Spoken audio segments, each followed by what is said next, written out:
আমি প্রিয়াঙ্কা ঘোষ আর আপনারা দেখছেন আমার চ্যানেল একলা চলো।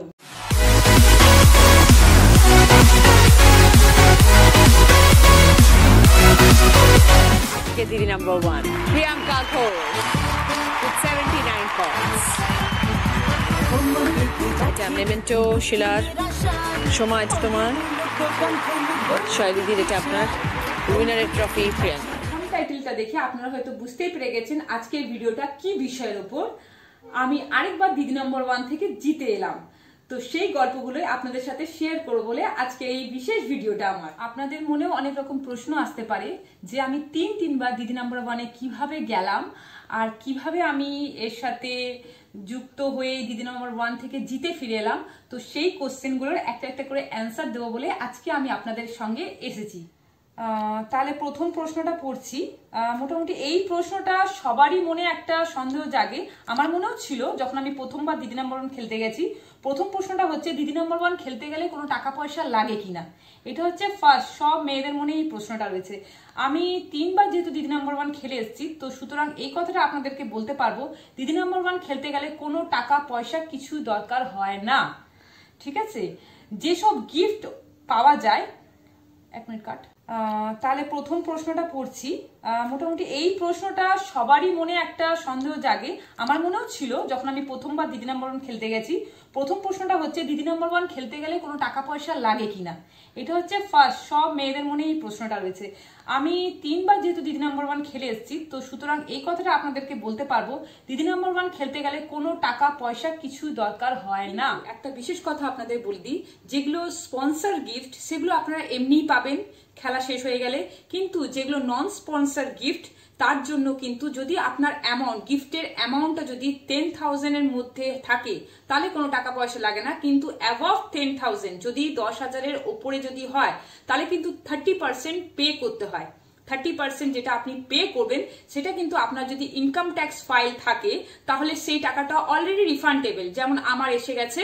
কিন্তু যদি ইনকাম ট্যাক্স ফাইল কারো যদি না থাকে, তিনি অবভিয়াসলি জাস্ট 500-600 টাকা খরচা করে তিনি যদি ইনকাম ট্যাক্স ফাইল বানিয়ে নিতে পারেন তাহলে কিন্তু তার টাকাটা 6 মাস 7 মাসের মতো অবশ্যই রিফান্ডেবল, মানে তার টাকাটা কিন্তু কোনো জায়গায় মানে গায়েব হয়ে যাবে না, এটুকু আমি বলতে পারি।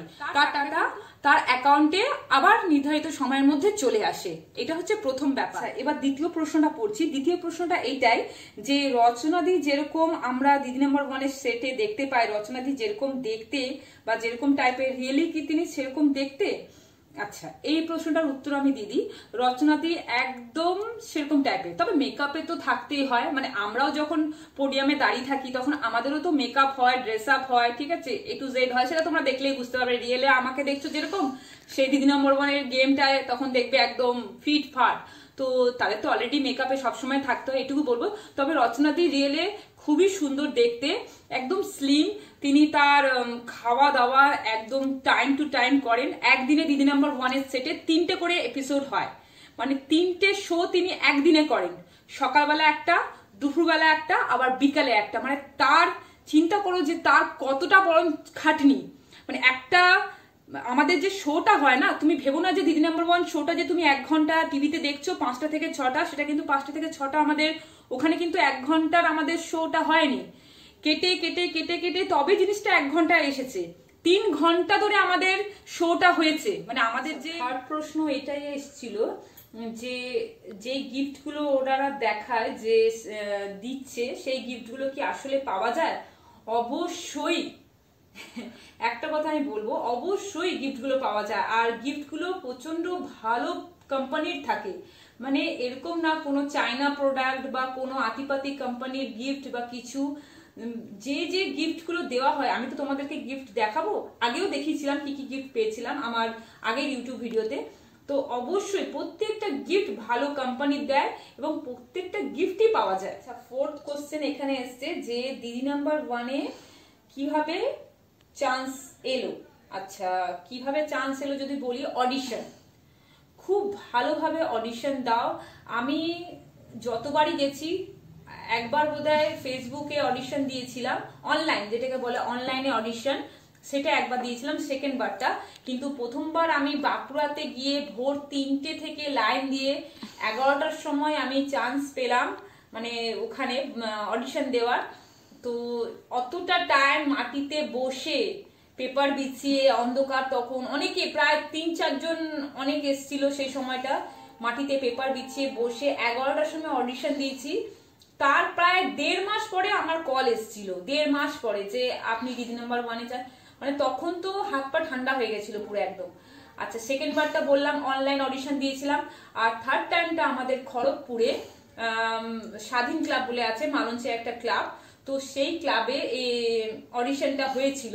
তো সেখানে গিয়ে প্রায় আমার 54 না 53-তে আমার লাইন ছিল।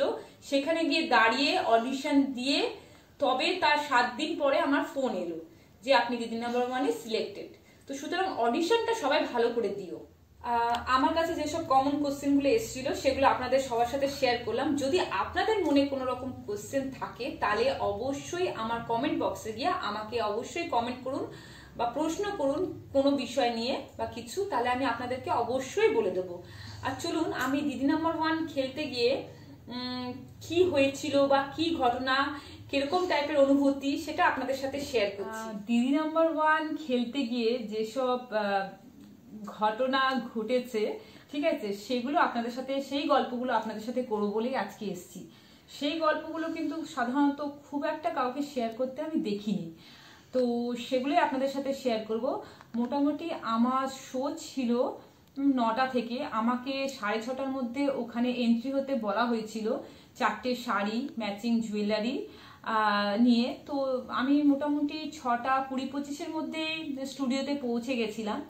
তো যেদিনটা আমি গেছি সেদিনকে মারাত্মক কুয়াশা ছিল, প্রচন্ড কুয়াশা, মানে রাস্তা দেখা যাচ্ছিল না এরকম অবস্থা। স্টুডিও খোঁজা তো মানে বিশাল ভয়ঙ্কর ব্যাপার।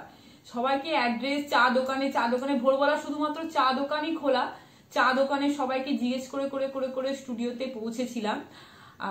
তারপরে সেখানে যাওয়ার পর আমাদের নাম ফাম এন্ট্রি হলো। তারপর স্টুডিওটা বিশাল বড়, আমাদের 3 তলায় একটা জায়গায় ওয়েটিং রুমে আমাদেরকে বসতে দেওয়া হলো। তারপরে সেখানে আমাদেরকে টিফিন দেওয়া হলো। টিফিনটা যথেষ্ট ভালো ছিল, মানে মিয়ামোড়ের তরফ থেকে টিফিনটা এসেছিল, যথেষ্ট ভালো। এবারে যেহেতু করোনার পরিস্থিতি ছিল সেহেতু বাড়ির লোক কিন্তু অ্যালাউ ছিল না, কিন্তু আগে 2বার যতবার আমি খেলতে গেছি দিদি নাম্বার 1, সেখানে কিন্তু আমি আমার পরিচিত সবাইকে নিয়ে গেছি। আর সবাই খুব পোডিয়ামে বসে সবাই খুব মজা করেছে। কিন্তু এবারটা যেহেতু করোনার পরিস্থিতি ছিল সেহেতু কিন্তু কাউকে অ্যালাউ ছিল না। আমি শুধুমাত্র আমার মেয়েকে নিয়ে খেলতে গেছিলাম। তো যেহেতু আমার মেয়ে যথেষ্ট ছোট, তো আমি তাদেরকে রিকোয়েস্ট করেছিলাম যে আমার মেয়েকে যেন একটু ভিতরে ঢুকতে দেওয়া হয়। তো তারা আমার অনুমতি দিয়েছিল, আমার রিকোয়েস্টটা রেখেছিল। তারা শুধুমাত্র আমার মেয়েকে ভিতরে বসার অনুমতিটা দিয়েছিল। বাকি যারা এসেছিল আমার সাথে, যেসব 3 জন যারা খেলেছিল ফ্রেন্ডরা, কিন্তু তাদের কারোরই বাড়ির লোককে কিন্তু ভিতরে ঢুকতে দেয়নি। তারা কিন্তু জাস্ট ওই অফিসিয়াল যে গেস্ট রুম ছিল সেখানেই তারা বসে অপেক্ষা করছিল। আমাদের তো শাড়ি নিয়ে যায়, শাড়ি পরানোর লোকও আছে, মানে 3-4 জন আছে, তারা এক একজনকে আমার এপিসোডটা এই 2021-এর 28শে জানুয়ারি হয়েছিল। আপনারা যদি কেউ মিস করে থাকেন তাহলে আমি ডেসক্রিপশন বক্সে আপনাদের লিঙ্কটা পাঠিয়ে দেবো, আপনারা অবশ্যই সেটা দেখে নেবেন, এনজয় করবেন, খুব খুব খুব মজা পাবেন দেখে। কারণ আমার এপিসোডের সময় কাঞ্চনদা এসেছিল, তিনি যা হাসিয়েছেন। আর সত্যি বলতে কি, যখন ওই যে স্পিকারটা, মাইকটা, যখন ওই যে কানে হেডফোন রাউন্ডটা হয় না, কানে হেডফোনটা দিয়েছে, পুরো মানে হেডফোনটা খোলার পর না পুরো মাথা যেন ঝিনঝিন হয়ে গেছে, পুরো একদম মানে যেন দুর্মুজ পেটানো হচ্ছে মাথায়। এত মজা করেছি, এত মজা হয়েছে, হেসে হেসে পেট ব্যথা হয়ে গেছে আমাদের, একদম দেখলেই বুঝতে পারবে না, হেসে হেসে আপনাদের পেট ব্যথা হয়ে যাবে কাঞ্চনদাকে দেখে। তাহলে এবার চলুন দেখে নেওয়া যাক আমি কি কি গিফট পেয়েছি এবার থার্ড দিদি নাম্বার 1 থেকে। চলুন, আমি পেয়েছি এই ড্রেসিং টেবিলের সেটটা, এই ড্রেসিং টেবিলের সেটটা আমি পেয়েছি। কি কি পেয়েছি আরো দেখাচ্ছি আপনাদেরকে। দেখুন, বাজাজ কোম্পানির রুম হিটার, ঠিক আছে, এটা যথেষ্ট দরকার ছিল, আমাদের খড়গপুরে প্রচন্ড ঠান্ডা পড়ে, সুতরাং এই রুম হিটারটা আমাকে মোটামুটি খুব খুব খুব ভালো দিয়েছে। এই টিফিন ক্যারিয়ারটা, হট টিফিন ক্যারিয়ার, যথেষ্ট বড়, সেলো কোম্পানির। এটা একটা ফুড ওয়ার্মার, ঠিক আছে, বুঝতেই পাচ্ছেন হ্যাভেলস কোম্পানির গিজার বস্ত্রালয়ের তরফ থেকে এই শাড়িটা, খুব সুন্দর শাড়িটা। এটা আমার ভাসুরপোর ছেলের বিয়ের জন্য একদম যথেষ্ট পারফেক্ট। কুকওয়্যারের সেট, এটাও পেয়েছি, ঠিক আছে। আর তারপরে পেয়েছি মিয়াম মোড়ের তরফ থেকে কেক পেয়েছিলাম, পেটে চলে গেছে কেটে কুটে, যেদিনকে এসেছি সেদিনকেই কেটে কুটে সবাই মিলে খাওয়া হয়ে গেছে। আর তারপরে মশলা পেয়েছিলাম, আর হচ্ছে লাল বাবার তরফ থেকে রাইসের প্যাকেট পেয়েছি। আর হচ্ছে সেগুলো আপনাদেরকে জাস্ট বলে দিচ্ছি, আপনারা দেখতেই পেয়ে যাবেন সেগুলো। আর মশলা পেয়েছিলাম, তারপর হচ্ছে কেক পেয়েছি, তারপর হচ্ছে সফেদের তরফ থেকে গিফট হ্যাম্পার পেয়েছি, আর মুখরোচক চানাচুরের তরফ থেকে গিফট হ্যাম্পার পেয়েছি, মশলার তরফ থেকে গিফট হ্যাম্পার পেয়েছি, মানে অনেকগুলো গিফট পেয়েছি। সেগুলো অলরেডি কিচেনে সাজানো হয়ে গেছে, সেজন্য আপনাদের সাথে শেয়ার করলাম না। তো প্রচুর ভালো গিফট দেয় দিদি নাম্বার ওয়ান খেলতে গেলে। যারা ভাবেন গিফট দেয় কি দেয় না, তারা জেনে রাখুন খুব ভালো ভালো গিফট পাওয়া যায় দিদি নাম্বার ওয়ান খেলতে গেলে। এই শ্যাজটা দিদি নিজের হাতে পরিয়ে দিয়েছিল, তারপরে দিদি নাম্বার ওয়ানে ব্যাচ লাগিয়ে দিয়েছিল। এই ট্রফিটা হচ্ছে এইবারের আমার দিদি নাম্বার ওয়ানের প্রাপ্য গিফট। এইটা হচ্ছে সবচেয়ে দামি, সবচেয়ে মনের কাছে জিনিস, হচ্ছে সব জিনিসের মধ্যে এই ট্রফিটাই, এটা হচ্ছে সবচেয়ে বেশি ক্লোজ। আজকে তাহলে এই পর্যন্ত। যদি আমার এই ভিডিওটা আপনাদের ভালো লেগে থাকে তাহলে অবশ্যই লাইক করবেন, আর অবশ্যই সাবস্ক্রাইব করতে কিন্তু ভুলবেন না। আর ফ্যামিলির সবাই মিলে ভিডিওটা দেখুন, আমার দিদি নাম্বার ওয়ানের এপিসোডটা দেখুন, আর সবাই মিলে এনজয় করুন যারা যারা মিস করেছেন, ঠিক আছে। তাহলে এই বলে টাটা।